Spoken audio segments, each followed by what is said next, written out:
Coach, just overall thoughts now that you all as a staff have had a chance to digest the film and, really the intestinal fortitude that your kids showed in the face of some adversity late in that game on Saturday.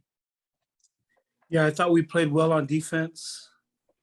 Besides the one, that little boo-boo there on the kickoff return to start the second half, I thought we were pretty solid on special teams, had a really solid day, and we didn't play very well on offense. I don't know if it was Ty getting hurt and getting out of the funk or whatever, but we knew going into the game their strength was their defense. But, I didn't think we played very well on offense. But to our kids' credit, as a team, we're able to find enough ways, make enough plays to win. Give Temple credit. They played hard. But I thought we'll take a win that way we can get it. And just proud of our guys found a way to win at the end. With Xavier certainly taking over at the quarterback position, if at all, does anything change offensively with what you're trying to accomplish here? Yeah, I mean, we'll tailor some stuff around him, and just play to his strengths and stuff that he does well. The fact that you guys got back on the good foot on senior day, a little extra meaning, especially after not having as much control over the dynamics the last couple of years, because pre-pandemic, you guys were darn near unbeatable on senior day. Yeah, I actually thought we played, last year was kind of flipped a little bit. We played really well on offense against East Carolina and didn't play well on defense, and they kicked the field goal as time expired. You know what I mean? But I thought we played well enough to win last year. Now, the year before that, right? I mean, we was it Tulsa, but we did not play well at all. Yeah, it was Tulsa. You know what I mean? So that was a bad game. But the cool thing about it, Pete, is I thought some seniors played really well. Mm-hmm. John Marshall had an unbelievable game. Now he picks those two passes off for 3 pack. I mean, he might be NCAA player of the game. You know what I mean? Of the he might have to have some national honors. He played really well. Nick Straw played really well. To see two seniors, play really well. Just happy for them. But those guys laid it out on the line and played really well for us. Great. Thank you, sir. Let's go to Scott Wyckoff, WBAL Radio. Hey, Coach.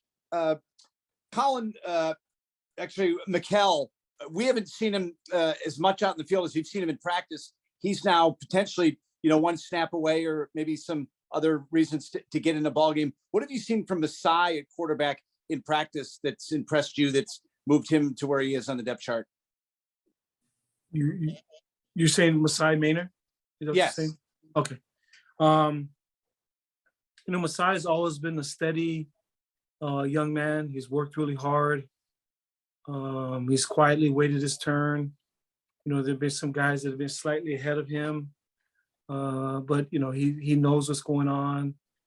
The guys that have played against ahead of him, we just thought we're slightly ahead of him.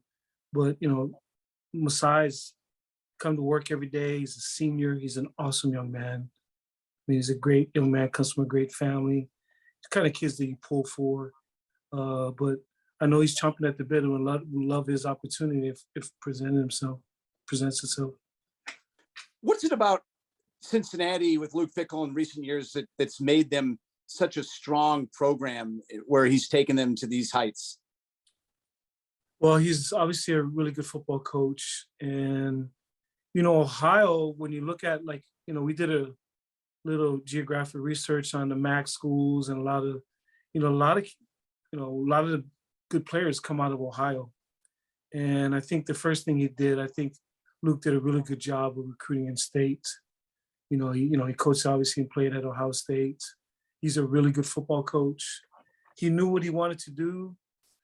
He knew his philosophy and how he wanted to build his program, I followed his blueprint of how he wants to do things, and he's done an awesome job. But great football coach, knew how he wanted to attack recruiting, knew how he wanted to build his culture, and he went about doing that. And, the reason they've been able to sustain it since he's been there, because he's built a pretty firm foundation of a culture of what he wants to do. But Luke's a good man, really good football coach. He's one of the guys in our conference that I know decently because, we've been to a lot of meetings and conference meetings together. He's a good person and really good football coach. Also seems like it's the type of team that keeps coming after you, kind of a relentless style of play. Well, it's kind of Luke. I mean, he's a tough, hard-nosed, defensive-minded coach.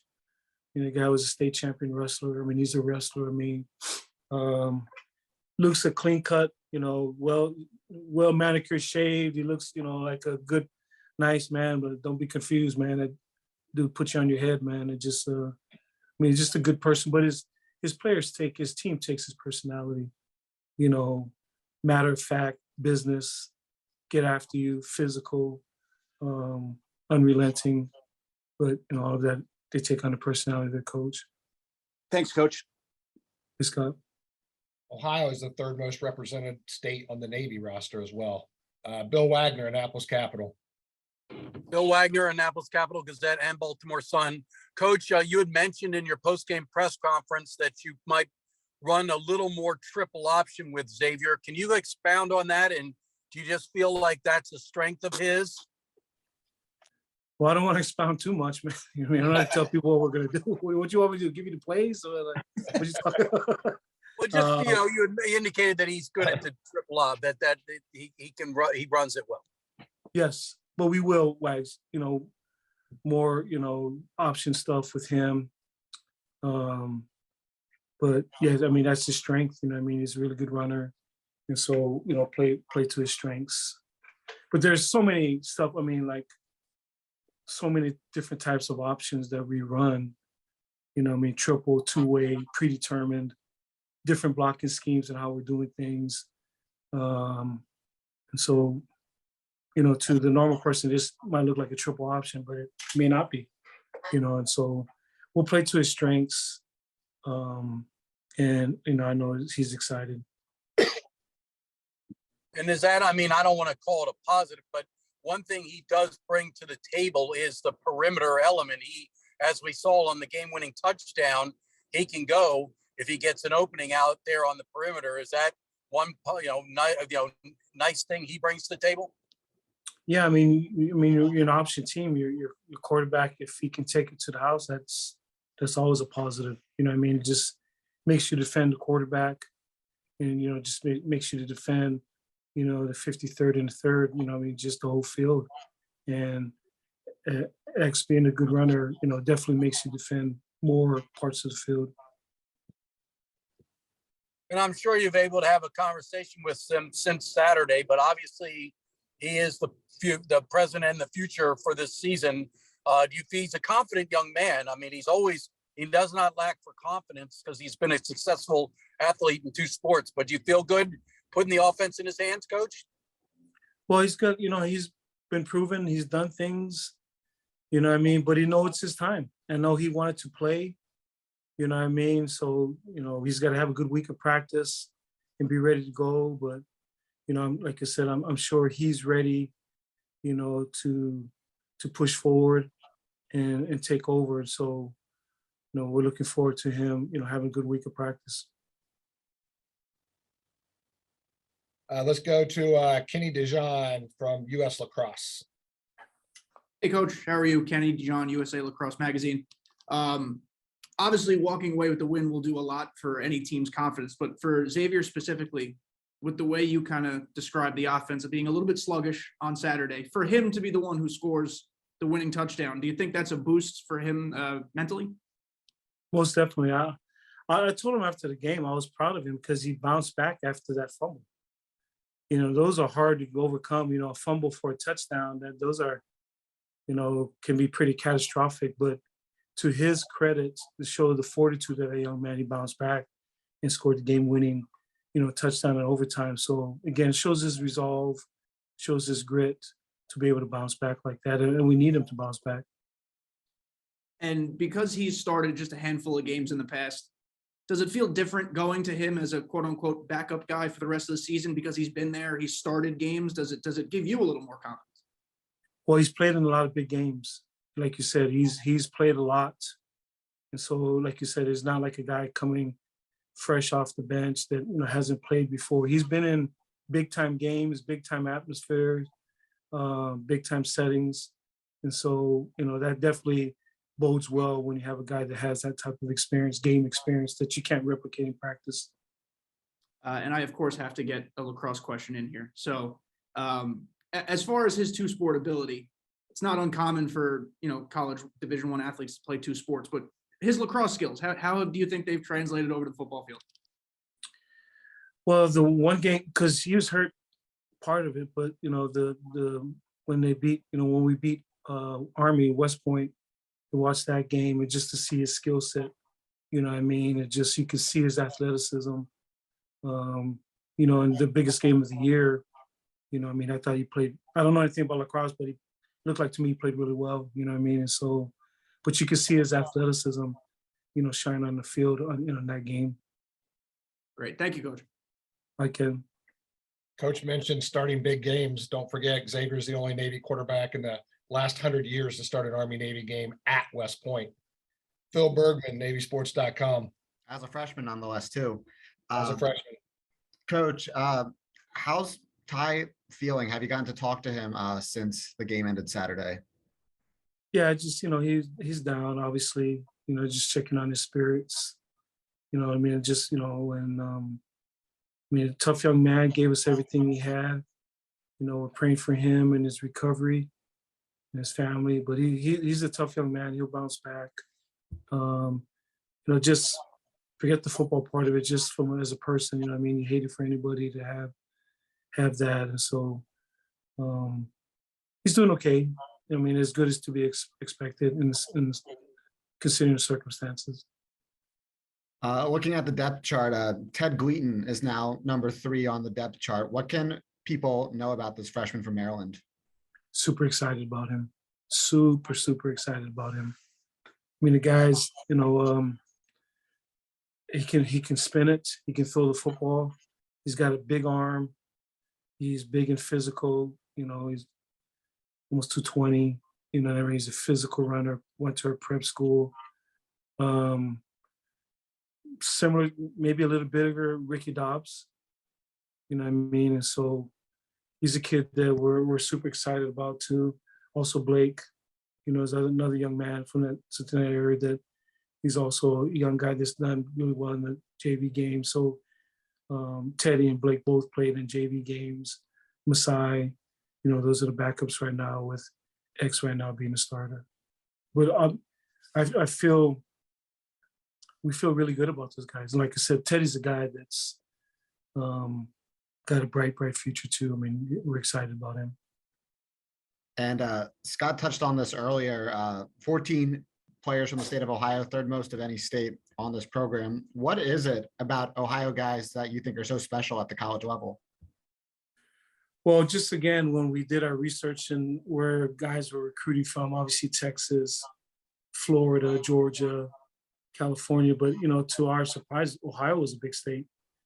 And so we looked at a lot of the kids over there and good grades, so a lot of it just kind of fit us a little bit, type of kids that we're recruiting over there. Quite frankly, to be honest, we felt like Air Force was getting too many good players out of there. And we're like, whoa, wait a minute, they kept becoming, they got good players out of there. So we we got to do a better job in Ohio. We're much closer, all of our games in this area. They got some Air Force bases in that area, but we just felt like we had to do a better job in Ohio because of the type of player, the caliber of student that was coming out of the state. As a quick follow-up, who's the recruiter for Ohio? Right now, it's Coach Volker. Thank you. So PJ's doing an awesome job. He's from Cincinnati. He's from Ohio, so he knows the state very well. He knows a lot of high school coaches. He's got family that's coach. So he knows the area very well. Thank you. I feel. PJ, like myself, both big Cincinnati Reds fans. Pete Metters. He's the only other guy in our thread that reads the Cincinnati Red emails. Just responsive. Coach, Deshaun Peel, Saturday. You you see kids maybe in spot duty, couple plays late in the game here and there, but you really don't know what they have until you see him pressed into extended duty. Thoughts on the way he performed on Saturday? We watched the video. We call them Kool-Aids, it's, motivational speeches that different people do. And we had one in our staff meeting. I think it was Coach Fitzpatrick, our strength coach, did one on Mike Tomlin. And the thing was running to coaching. Mike Tomlin talked about running to coaching. And that's what I see with Deshaun. I see Coach Green running to coaching. Deshaun was a wide receiver. He moved to DB, and he's got the talent, but we're still learning it. So he's far off. In fact, I don't think he was there at a hotel the night before. I'm not sure. I think he might have been a guy that dressed at the stadium. But to Coach Green's credit, with the injury to, Eli and some of the things the question like who can step up, and Coach Green went with Deshaun. And come and make some huge plays, man. It's some critical crunch time situation. And so really happy for Deshaun. Kid that stayed the course. Like I said, he was doing well at wide receiver when we moved him, and he hadn't been playing as much. Played a little bit, kind of got the mold a little bit, but he didn't sulk and just kept grinding. And to his credit, he was able to come make some huge plays that were huge factors in our win. For a guy like Gleaton, just the fact that he's got a headset on, he's involved in signaling and all the things that you're doing offensively, even though he may not necessarily be on the field in the games right now, as a young player, how much do you think that helps him listening to the process and being involved in that right now, just in case somewhere down the road? And is that a learning tool for him, quite frankly, in terms of learning the offense? All of that is factored in, Pete. We have all of the quarterbacks on it because we want them to hear that. All the things that go on. We tell them don't disclose everything that's said on there. Some different people on there. I gotta just remember this is called confidential. But him being on there is good. He came from the prep school. Did really well up there. To Coach Jasper's credit and others that he, along with Blake, have been in meetings. Sometimes your younger guys during meeting times, they go lift or do other things, but they saw that, these two guys got a chance. So they've been in meetings to try to help continue to groom them. So Coach Jasper, who's the best at it, he's been grooming those guys as he continued to groom X and Masai and the guys that were behind Ty. Because this can always happen. And Coach Jasper always tells the quarterback, you're one play away from playing. We don't rotate like other positions where you kind of rotate throughout the game, but you're one play away from playing. And, unfortunately for Ty, but fortunately for X, that was true on Saturday.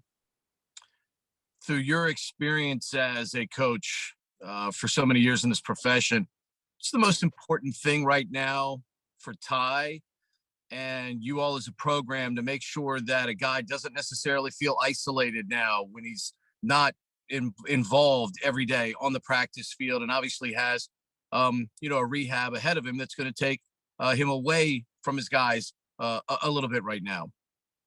That's a great question, Pete. And we try to do our best as a coaching staff not to forget those guys.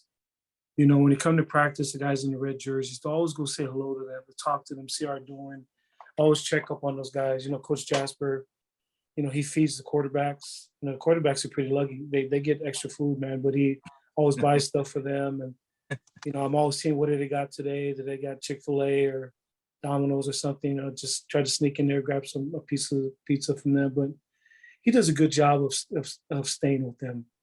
And this is our thing to Ty knows our offense. Towards the end of the part when he got hurt, I felt so comfortable with him making checks. So we're going to use him a lot, to be able to help X. And I just, come on the sideline. What do you see? So we want to keep him involved, as much as possible, try to keep his spirits up. But he adds value. He adds value because he knows offense and can see things the extra set of eyes on game day. Great. Thank you, sir. Thanks, Pete. Scott Wyckoff. Coach, is this the most challenging stretch of 4 games you can maybe think back on coaching with this program? 3 teams that have all been nationally ranked this season, and then of course Army. And what's it going to take for your team to really come through this on the other side successfully? Most definitely. I mean, I can't remember a stretch like this. Strauss or Stacy might, but this stretch is the brutal one. But we can't look at the other 3. We just got to focus on this one, and that's our approach. Just like we did last week with Temple, just focus on this one. This one in and of itself is going to be is going to take a Herculean effort to beat these guys, and we recognize that. So we got to put all of our effort first and foremost, Scott, into this one. Then after that, we'll move to the next one. But yes, it's a tough stretch, but we can't worry about the stretch right now. We got to worry about the first part, the first lap before anything, because this is going to be a tough one. Well, every season is different when you play a team the next year. Does it help your guys mentally through practice and going into this game, knowing that last year they were possibly 1 play away from beating a Cincinnati team that is every bit as tough this year as they were last year? Most definitely, Scott. We talk about that. I mean, we're close to. I mean, besides Alabama, we played them closer than anybody. You know what I mean? And so our guys recognize that. They recognize too. They saw how good they were and how we're gonna have to play. We have to possess the ball like we did last year, but we're gonna have to score touchdowns, which is easier said than done.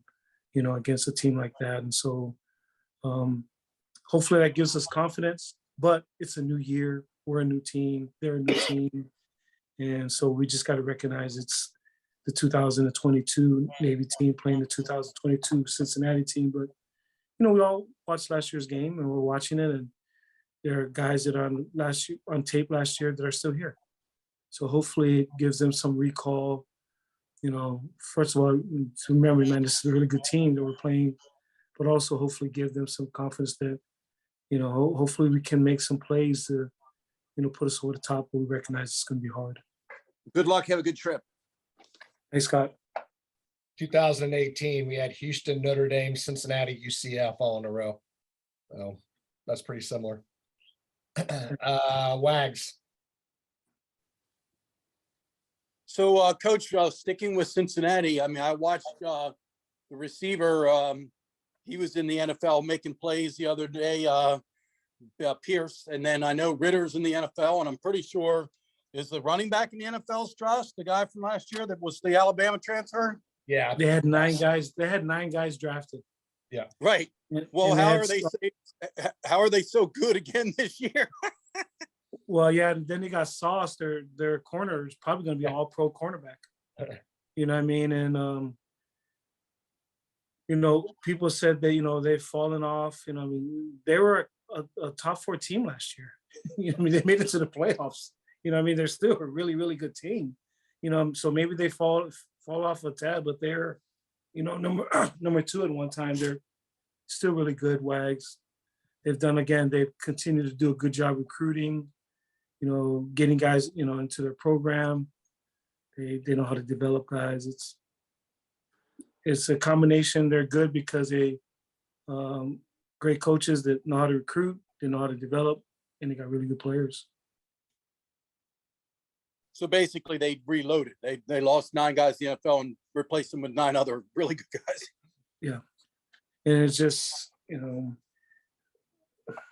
like I said, if you say they stepped off a little bit, but I mean, so you step off a little bit from being a Final Four team, but who are we to say anybody stepped off? We're 3-5. You know what I mean? Who are we to say anything? We just say we got to play a perfect game, and they got to be slightly off for us to have a chance.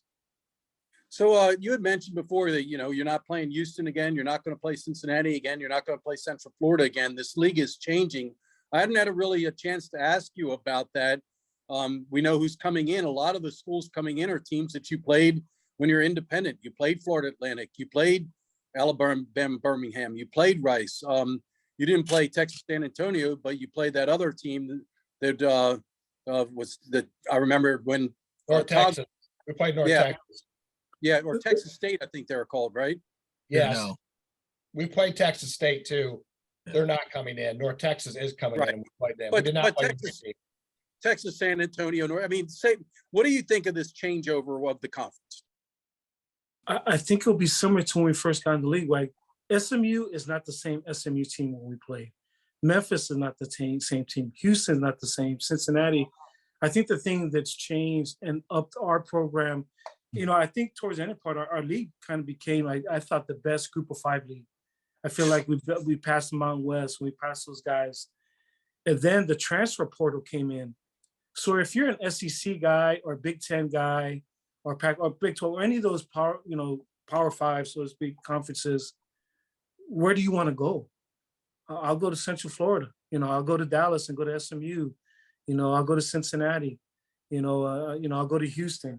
And so unfortunately for us, these places were great landing spots for disgruntled number 2s at these Power 5 schools that like, whoa, go somewhere else. You know what I mean? Like, just like when we played SMU last year, we were worried about this one returning a 3 technique, defensive tackle, and his nose guard was killing us. And like, man, he was a transfer from Stanford, a 3-year starter from Stanford. And so losing those guys doesn't hurt my feelings at all. No, don't get me wrong. We still, I'm not saying, again, we're 3-5. We're not Alabama or anything, but they were good before that. The transfer portal took them to another level. And then when they found out, when it was announced they're going to the Big 12, and then even more people started gravitating to them. It kind of like galvanized the recruiting process. So yeah, we got to get through this season. We got to get through this game, but I like some of the things coming down the road. Well, that's like Jerome Ford was probably the number 4 running back at Alabama, but the other 3 guys are all in the NFL, and he transferred to Cincinnati. Last Xavier, obviously throwing the ball. It has Ty is obviously, that's the one thing he probably had an advantage over Xavier as far as being able to throw the ball. But Xavier's going to have to show that he can complete passes, correct? Most definitely. I thought a little bit Saturday, just if you don't, there's going to be 11 people on the line of scrimmage. So we have to be able to beat people. Again, I always say we're not going to, turn into SMU and throw the ball 40 times or anything, but we have to be able to back people up. And he recognizes that. And that's something that he's continued to work on. And he needs to do well for us to have a chance down the stretch. But yeah, it's a great point, Mike. Thank you, sir. Thank you. Kenny, Dijon. Coach, given the stretch on the schedule you're just talking about, maybe this actually ends up being a better question for the end of the season, but what's the barometer for success for Xavier? What are you looking at to deem his stint as a starter? We had a good run here. It's in any sport, brother, especially at quarterback. It's all about W's, man. That's what it is. This game, and it's all about W's. And so you don't look at stats and, just when you're leader, it's about winning. Obviously, winning that one at the end is probably the biggest one. But we have other ones. We're still playing. I think the thing that was kind of interesting this year is the senior game was a little bit earlier because of Baltimore. We have a home game against Notre Dame, but it's in Baltimore. But we still have a lot to play for this season. And so that's the thing, the message, try to get to our guys when we're meeting, like, hey guys, we had our senior night. It's great to send them off, but we don't want to make this like a funeral or anything. Like, this is the end of, time. We got to keep going. We don't want this to be a sad deal. And so the thing about it, Ken, is we got to finish strong. We still got some big games ahead of us, and he can separate himself, by coming up with some W's against some big people. But the quarterback, the number one stat that always matters for the quarterback is W's. That would never change. And you mentioned before, something to the effect of, Xavier was obviously itching to play and he's getting his chance. So what about that confidence in himself leading into this tough stretch kind of makes you feel like he might be all right?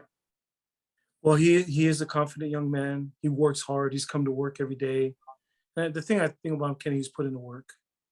And so that's where you get your confidence. Your confidence always comes in your preparation. Is Coach Volker, our linebacker, coach says. And so he's put in the work. Now it's time, because like Coach Jasper always tells us guys, and he's got a ton of reps in practice. Just prepare yourself, stay ready, because you never know. You never know when's your time, and X has done that. He's worked really hard. And last thing, how have the guys, not just in the last few days, but really the entire season, his whole career, rallied around him? What type of team leader is he as a quarterback? X is a good leader. You know what I mean? He's become more vocal. You know what I mean? And I think he had to kind of keep some of that leadership, because it's hard when you leave. You know what I mean? When you go to another sport, you know what I mean? And so you're not around you're with different teammates. You know what I mean? And so it's not good or bad. It is what it is. You know what I mean? So you're developing relationships with other people.